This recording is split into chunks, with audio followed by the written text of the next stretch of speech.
Ah, the wonderful world of Disney. Let me tell you from experience, there's nothing wonderful about it, but I'm sure I don't need to tell any of you that. I'm sure most of you are quite acquainted with the dark rumors surrounding the conglomerate's outward, overly enthusiastic and happy exterior. Underneath its shell are dreadful rumors and myths regarding abandoned theme sites, the use of real skeletons birthing unspeakable hauntings, and a variety of cover-ups so blatant that the topic itself is merely dusted over with legality, so that it's clear to see that whatever accusations have been made are certainly true, but as far as the law is concerned, simply never happened. The happiest place on Earth is in fact the most corrupt place on Earth. A few years ago, much like many of you I'm sure, I paid little heed to these tales and corresponding gossip. Disney, to me, was what it represented when I was a kid. Colorful scenery, delightful characters, enchanting music, and a sense of magic that only Disney seemed capable of delivering. I hadn't been to a Disney theme park when I was a child and didn't end up making a trip to one, namely the Epcot Center at Disney World in Orlando, Florida, until I was fresh out of college. I managed to graduate with a 3.8 GPA, which to anyone who knew me in high school would note that is epic, and I was thrilled to have achieved such an accomplishment. But this end result was not without its arduous means. Many long nights and weekends were spent at my work desk, at first in the dorm, and then my apartment. The journey was as grueling as it was rewarding, and now that it was over, Tony had convinced me to undertake one last hurrah before parting ways in order to pursue the rest of our lives. Tony was my roommate all through college. When I first met him on the day I arrived at the college dorm, I honestly thought he was a douche. His clothes were clearly too large for his build, a thin pencil-lined beard grew along the perimeter of his jaw, and his demeanor came across as apathetic. I remember wondering how this kid could even get into college before quickly moving on to what life would be like, being forced to live with him in a cramped space, barely big enough for 2 beds and 2 end tables. Well, apparently, I'm a shit judge of character because Tony turned out to be one of the coolest people I've ever met. Sure, he'd get himself into trouble from time to time, trying to swipe beer from a local gas station or whatever, but he never dragged me into it. So, to me, it was more like antics than an annoyance or an issue. By the end of our first year, we'd become good friends. So much so, in fact, that we decided to go halves on an apartment together, nearby the college, for the end. I honestly can't tell you how the topic of Disney World came up because those details elude me. But I do recall it was Tony suggesting that we go once I told him that I'd never been. The park was within driving distance, less than a half-a-day drive, and because I didn't go out too much, I had acquired a small nest egg of cash that could now be used to reward myself for my diligent academic efforts. Tony lived on impulse, going wherever the wind took him, as the old adage goes. So, once I agreed, he was already making plans to leave the following weekend. There was no point in arguing a delay. For him to listen, I would need to provide him with a good reason, and I had none. So, the following weekend, bright and early Friday morning before sunrise, we were on the highway and headed for the Florida state line. Our destination: Walt Disney World. The only word I can find to describe my first impression of the vast array of Disney-themed buildings, walkways, and characters is spectacular. I found myself in a literal stupor whenever we graced a new area of the park. Those of you who have been there, I'm sure, know exactly what I'm talking about. I'd been to amusement parks before, like Six Flags and Hershey, but Disney World is less of an amusement park and more of an experience. We had walked so much the first day, my feet couldn't wait to finally get some rest in the hotel room. As exhausted as we were, the excitement kept the two of us up talking for another few hours before sleep would find me. And it felt as though no sooner did the day break on my face than we were up and out the door, ready for another day of thrills and excitement. We spent a good portion of the morning just walking around and taking in the sights, honestly, which turned into ride after ride at Thunder Mountain.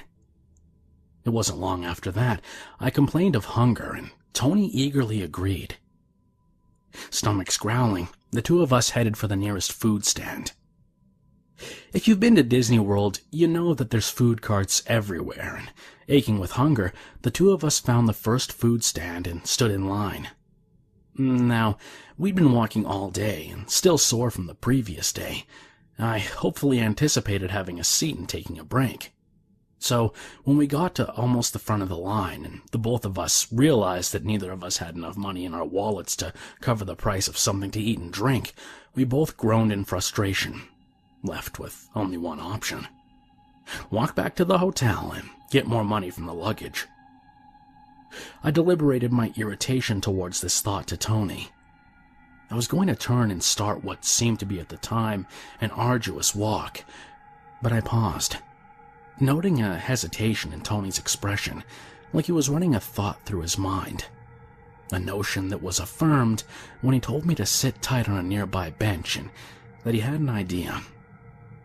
Before getting out of line, Tony told me to talk to the merchant from the side of the line, while he swiped a soda from the countertop and rendezvoused with me where I would be standing, acting as a distraction so that the guy would be looking at me instead of Tony and his sticky fingers.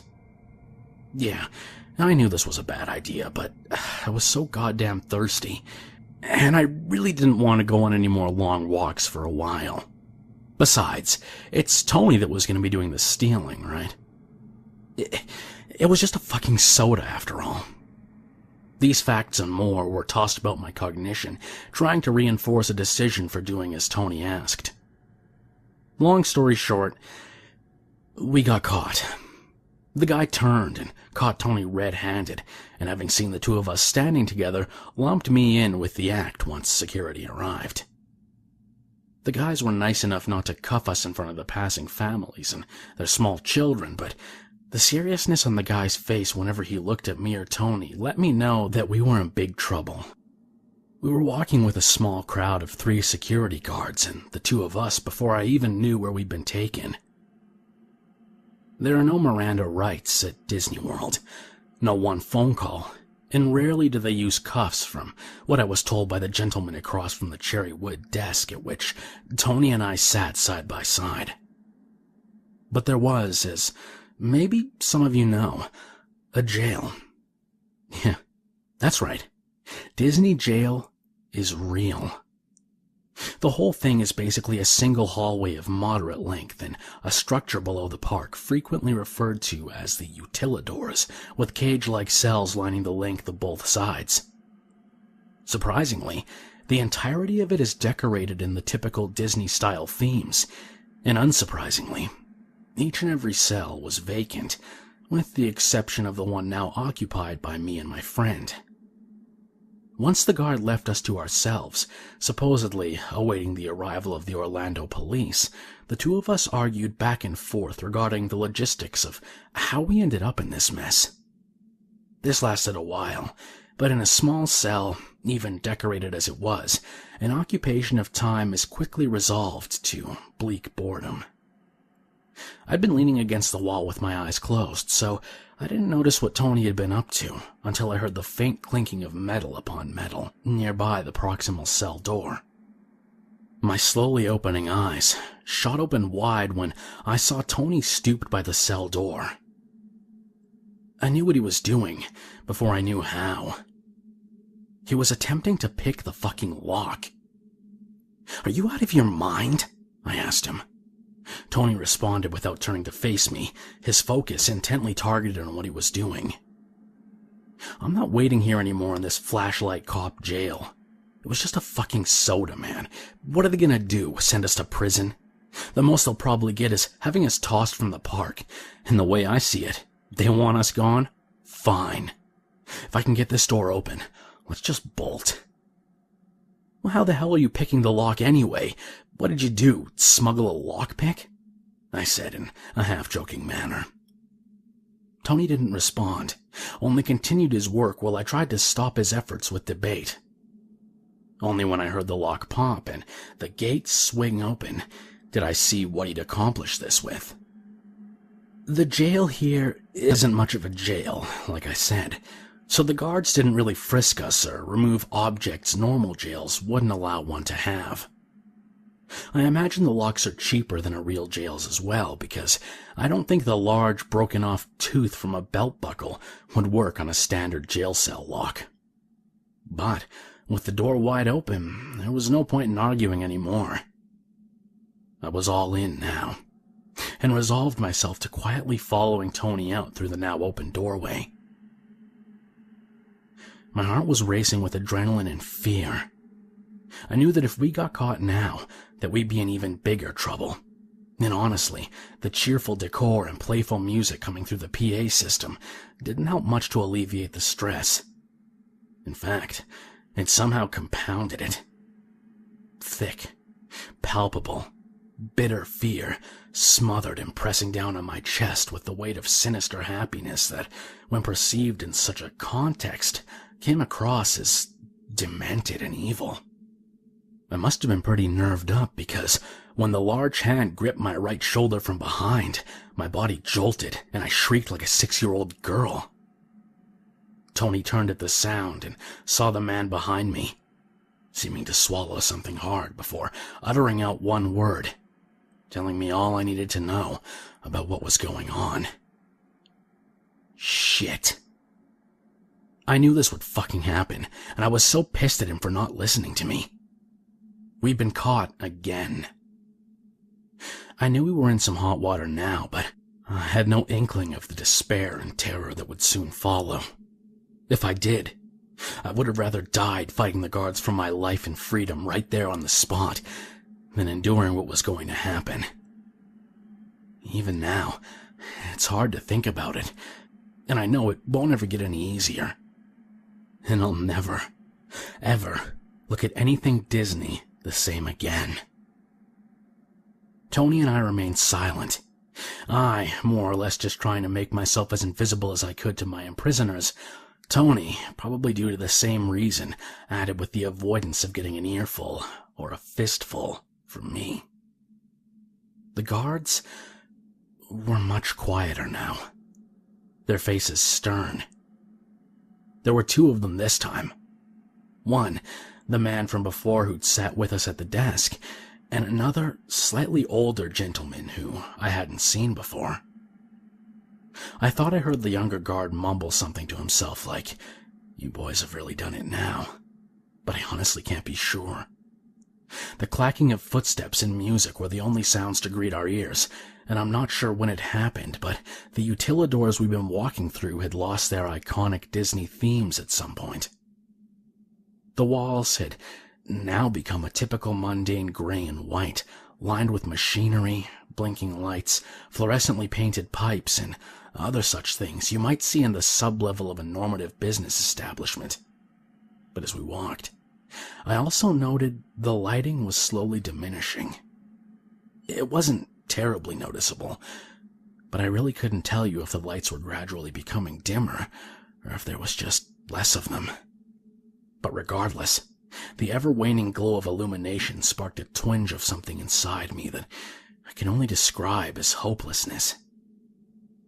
The guards weren't saying anything about what they were going to do with us, but Tony and I both knew that it couldn't be good.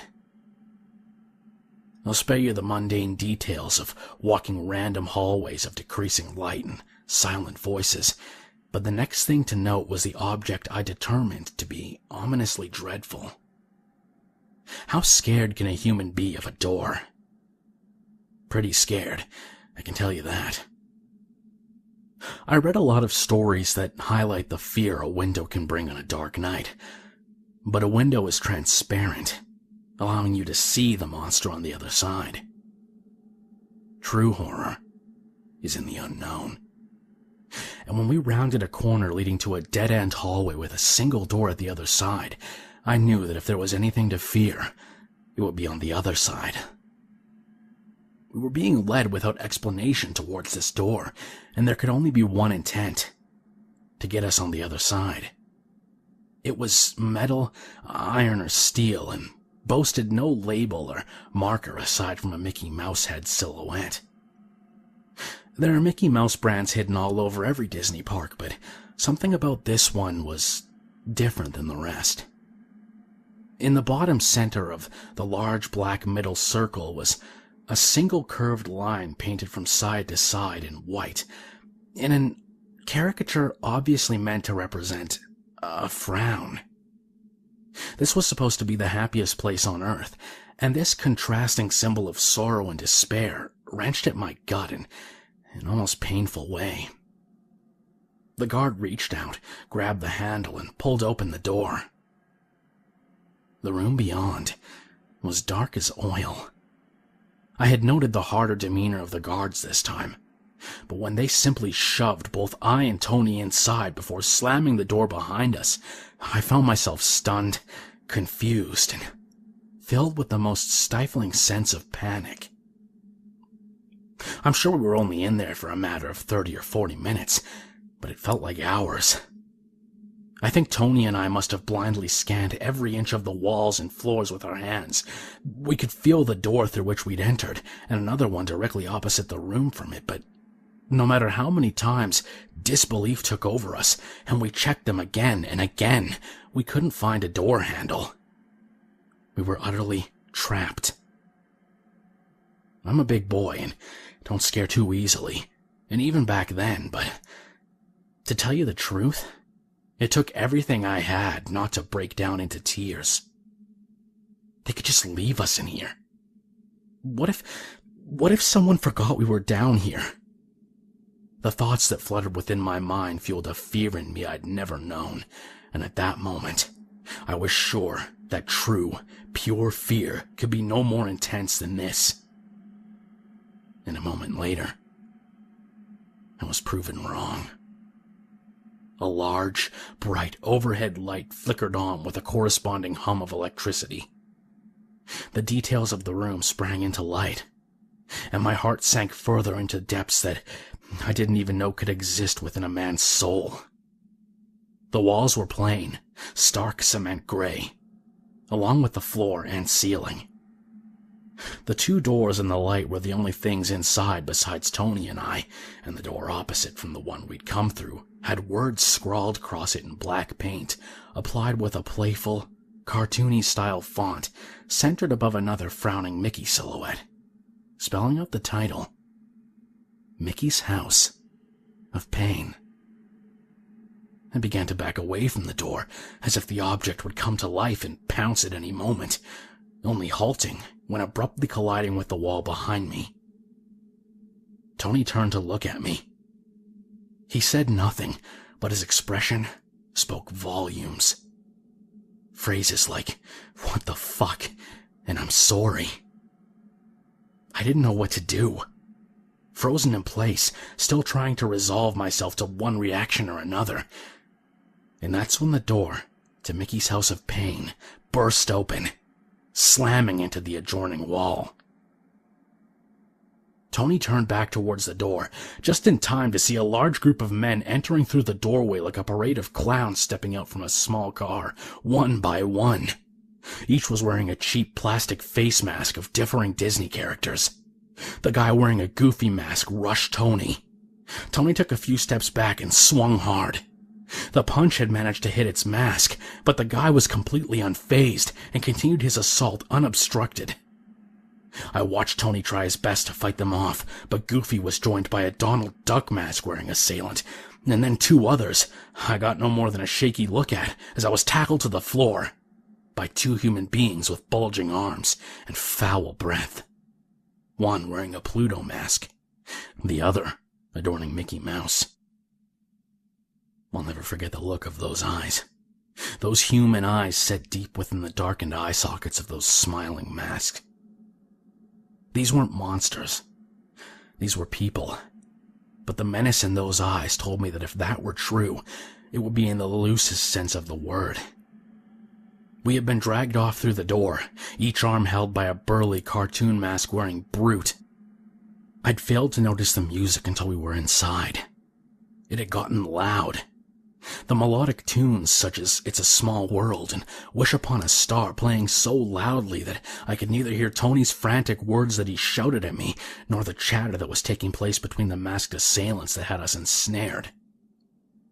There was something else mixed in with this jumble of noise as well, but I had yet to make out what it was. It was like a kind of humming and yelling all at once, over and over, but beyond that, left me bewildered for now. Suddenly, the men carrying Tony by his arms stopped. The ones carrying me did not. "Tony!" I yelled, now fighting harder than ever to get free. It was no use. The last I ever saw of my friend was two men pushing him inside an open door along the dark hallway, lined with what appeared to be many more doors, almost all of them closed. I watched the men toss him inside with ease and slam it tightly behind him. I could faintly hear Tony's screams and the shaking door as I was being dragged away. The two men at Tony's door just standing motionless, unmoving, just watching me as if revealing in me hopelessness and grief. I returned my attention forward, fearfully anticipating the sight of my own fate. And that's when I realized it. Some of the doors to the sides were rattling like Tony's now was, faint yelling coming from behind some of them. There were people in all of them, but why? For what? What did they want with us? I received no answers, and even after I was tossed into my own small room with nothing but a bare steel door with a food slot and cement walls for decor, I assumed I would burst into tears at any moment, that I would freak out now that I was left alone. But I think I was suffering the effects of shock at the time, deadening my emotional responses. That changed when the music stopped. I mean abruptly stopped. And the humming and yelling came into a horrible, dreadful clarity. It was the sound of pain. Hundreds, maybe thousands of voices, some nearer than others, all of them sobbing or screaming, some begging for release, a few of them begging to die. The sound leaked through small vents in the cement, high on the walls on the left and right sides, and from underneath the small crack at the bottom of the door. I heard machinery and coinciding shouts of agony.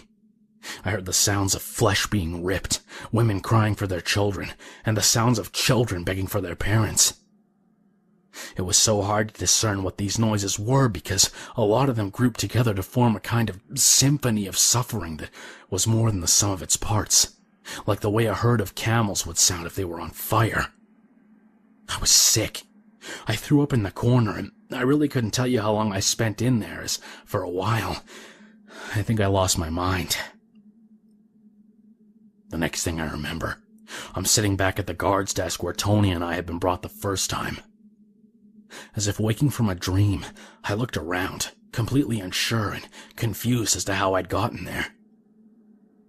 The man behind the desk is in fact a Disney guard, but not the one we'd spoken to earlier. His face was new. I asked him how I got there, and he explained that I'd been caught stealing. He then turned his attention to something behind me, and when I turned to take a look for myself, I saw he was looking at two Orlando police officers.